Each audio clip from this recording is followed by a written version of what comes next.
Willa Cather was an American writer, perhaps best known for her trilogy of novels depicting life on the Great Plains. They include O Pioneers, The Song of the Lark, and My Antonia. In 1923, Cather won the Pulitzer Prize for a novel called One of Ours, set during World War I. She's known for transporting readers to new places and for inspiring many people with her works over the decades. Richard Norton Smith, I recently watched a clip of you at our website talking about Willa Cather, and you said you've always been drawn to her as an historical and literary figure. Tell us why. Oh, gosh. Well, all right, let me go ahead and personalize this. I grew up in a little town in Massachusetts, which is just a few miles from Jaffrey, New Hampshire, where she surprisingly to some people, because of course they think of her as a great Nebraska author, chose to be buried. It was also the place where she did some of her best work, which, and we can talk about this later on, that she had a very ambivalent kind of love-hate feeling, if you will, about Red Cloud, Nebraska, and the milieu in which she grew up. And she found something in New England. And of course, she, lived in New York City a whole lot longer than she ever lived in Red Cloud.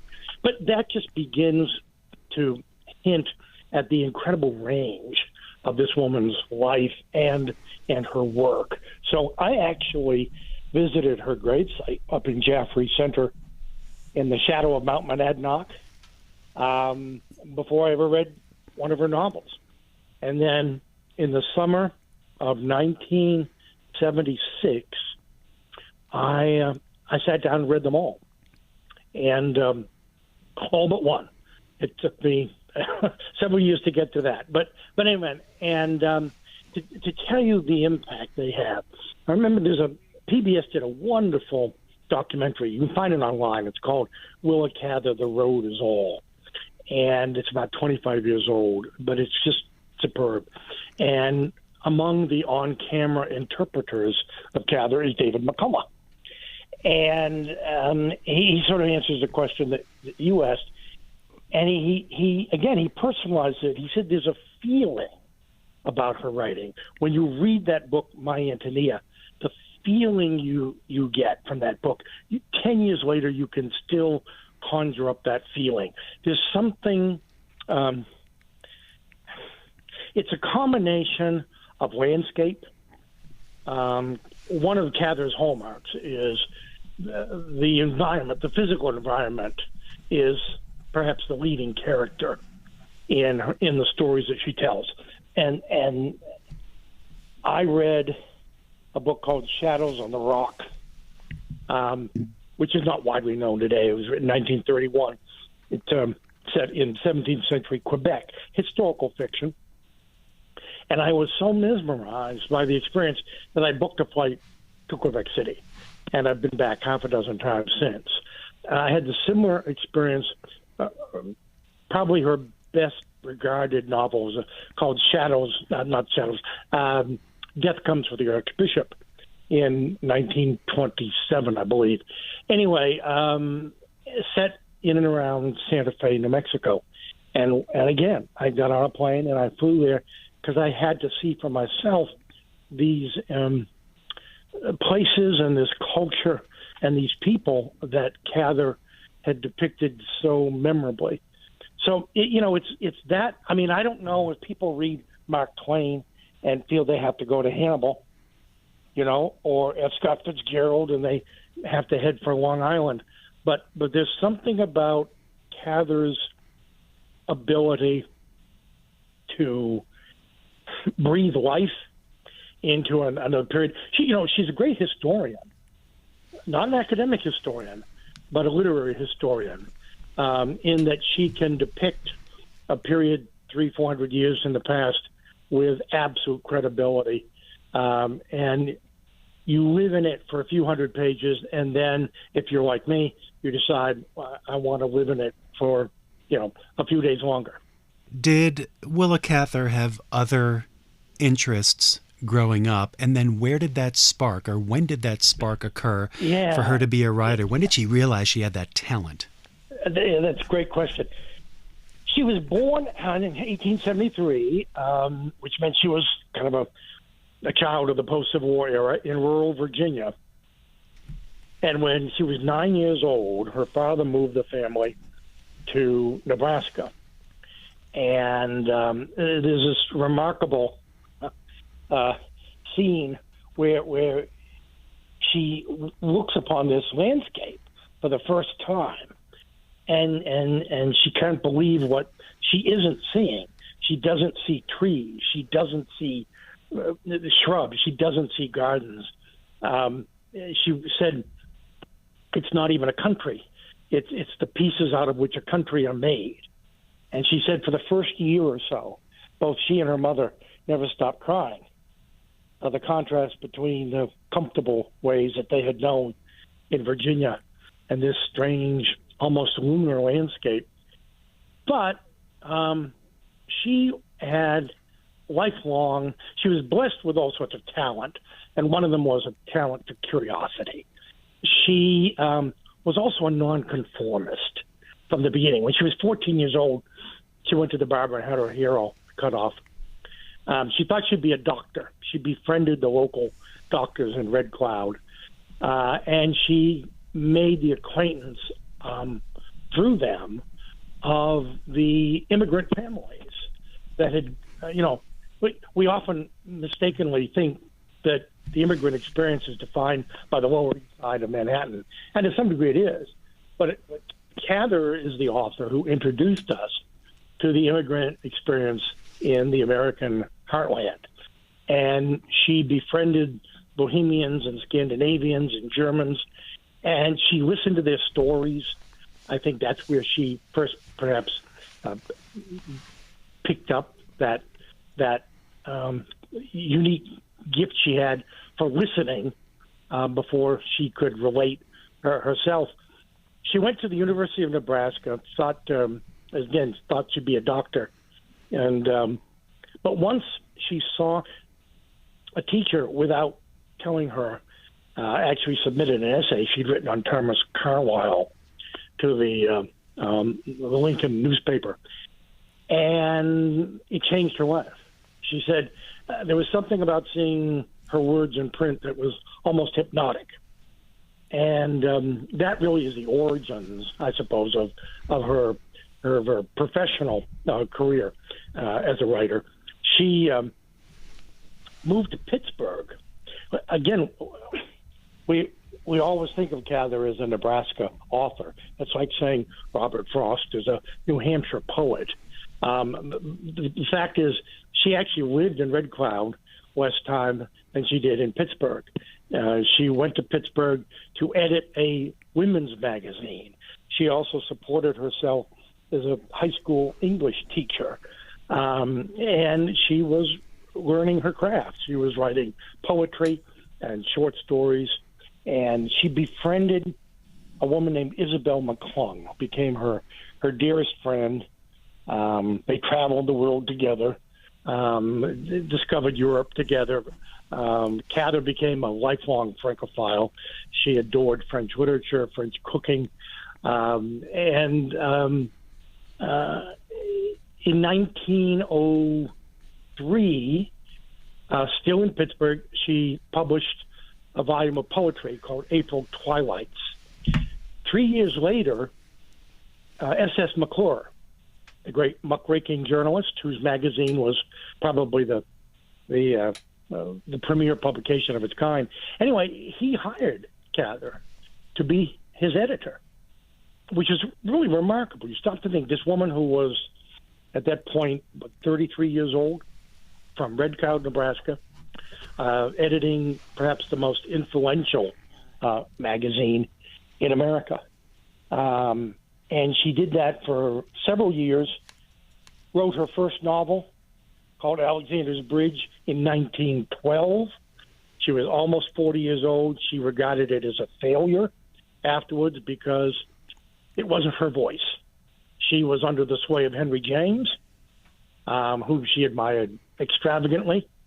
But it was only when she, in effect, listened to her own voice and went back intellectually, emotionally, to the Nebraska prairie, that she became Willa Cather, and wrote a trilogy of her prairie novels, O Pioneers, My Antonia, and The Song of the Lark. And by 1923, she wrote a one novel, which is still somewhat controversial, but it won the Pulitzer Prize for that year. In the 1920s, she said famously the world broke in half around 1922. And she never really explained exactly what she meant by that, but the impression we have is the Great War destroyed the world of her upbringing and in many ways of her values. As the 20s faded into the 30s and the Great Depression took hold and literary tastes changed, there were a lot of literary critics, particularly on the left, who basically went after her, who thought that she was traditionalist and backward-looking. She became increasingly drawn to the Catholic Church, which you can see, again, at the centerpiece of those two books I mentioned, Shadows on the Rock and Death Comes for the Archbishop. And her last novel, Sapphira and the Slave Girl, which allowed her to dredge up her girlhood in Virginia, was published in 1940. Her health declined after that, and she died in April 1947. And again, to the surprise of many, asked to be buried in Jaffrey, New Hampshire, not far from the old Shattuck Inn, which was a place where she used to retreat because of its seclusion. And she did some of her best writing there. Her lifelong partner was a woman named Edith Lewis, who was herself an editor and very much conversant with the book trade. And when Edith died in 1972, she was laid to rest next to Willa. Along with the critical acclaim that Willa Cather enjoyed, did she have commercial success with her writing? She did. It's an important point. She is an unusual writer in a lot of ways. And one of them is that she combined real literary artistry with mass popular success. It took a while. My Antonia, for example, was kind of her introduction. The critics loved it. It wasn't a huge popular success. But in the 1920s, she took off. She wrote 5 novels in the 1920s. Hollywood bought a book called A Lost Lady, which was not a very good movie, and it determined her never to allow it to happen again. But it did raise her public profile. Her later books, for example, would typically be Book of the Month Club selections, would sell several 100,000 copies. And this is in Depression-era America. The interesting thing, why, for a long time, she was almost a cult figure. And that's because, in part because of the experience that she'd had, the really bad experience with Hollywood. In her will, she stipulated in the strongest possible terms that no one could quote from her letters. There were to be no plays produced. There were to be no movies made. No depiction of her stories or novels could take place. And the fact of the matter is, it's only a few years ago, when her nephew passed away, that we got our first significant volume of Cather letters, 566 to be precise.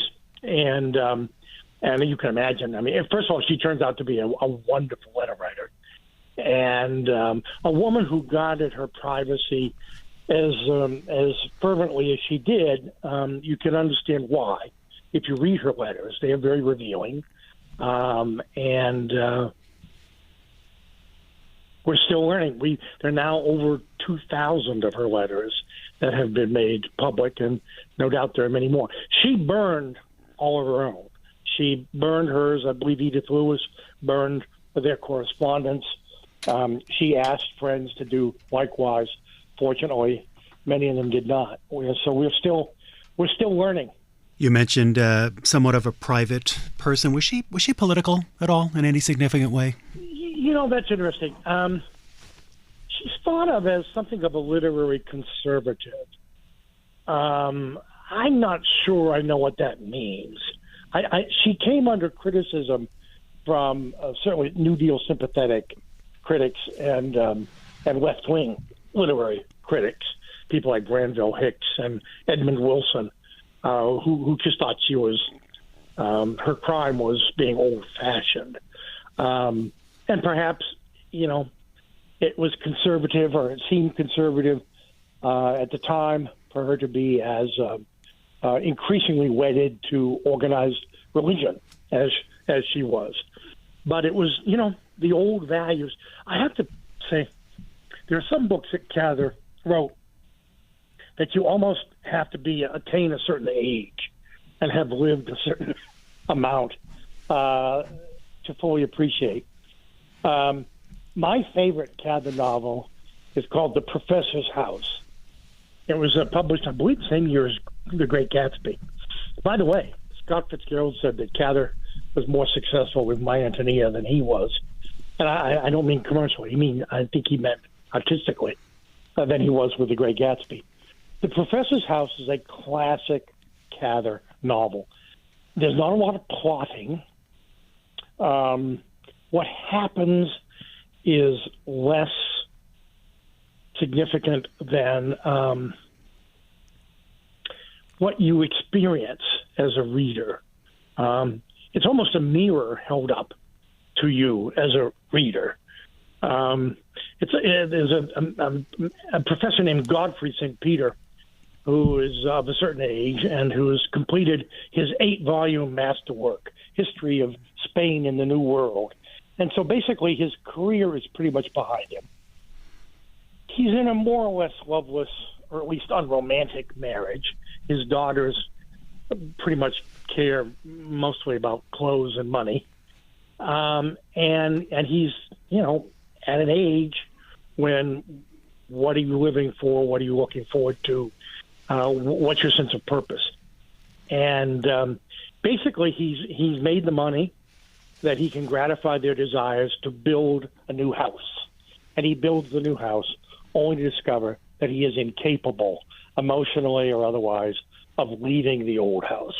So while his family lives next door in the spanking new, modern, convenient house, Professor St. Peter, who's obviously a stand-in for Willa Cather, remains in the most familiar surroundings. Anyway, it's a marvelous sort of semi-psychological novel, and I would recommend it to anyone. In the years and decades that followed after her passing, who did she influence? What writers out there did she influence? And what would you say her lasting legacy is? Gosh. I don't know. I can only cite people like McCullough, and I'm sure there are many other people who appreciate great writing, first of all, which I would think would be most writers. But the sense of, particularly for writing history, because although she may not be a trained historian, as I said, she does have this instinctive capacity to credibly put you in another time and place and culture. And I think that's probably the thing that I would point to the most. I also think that as society has evolved, for example, in its attitude about same-sex relations, she has become a cultural icon in ways that I suspect never would have occurred to her, and I'm not at all sure would make her comfortable. But she is an iconic figure. As the letters become available, it also is expanding beyond the sort of cultish confines of readers who sort of handed the book to a friend and say, hey, you've got to read this, sort of thing. No, I think time has been good to her. I mean, I think back to something Hemingway could not have been more condescending or patronizing when he, of course, who thought of himself as a great warrior, resented the fact that she won the Pulitzer for a war book. And he specifically claimed that she got her war scenes from the movies and said, poor woman, in his words, she had to get her war experiences somewhere. Now, we wouldn't put up with that for 5 minutes today, but that suggests the critical environment in which she was operating during her lifetime. And I think what she overcame and the fact that she, from her earliest years, is a kind of stand-in for nonconformists, however you define the term, gives her an almost a universality of appeal that I'm not sure during her lifetime anyone would have necessarily diagnosed. Historian Richard Norton Smith, as always, thank you very much for your time. My pleasure. Thank you. Thanks for listening to the Books That Shaped America podcast. For more information about the series, you can visit our website, cspan.org/Books That Shaped America. And remember to follow this podcast so you never miss an episode.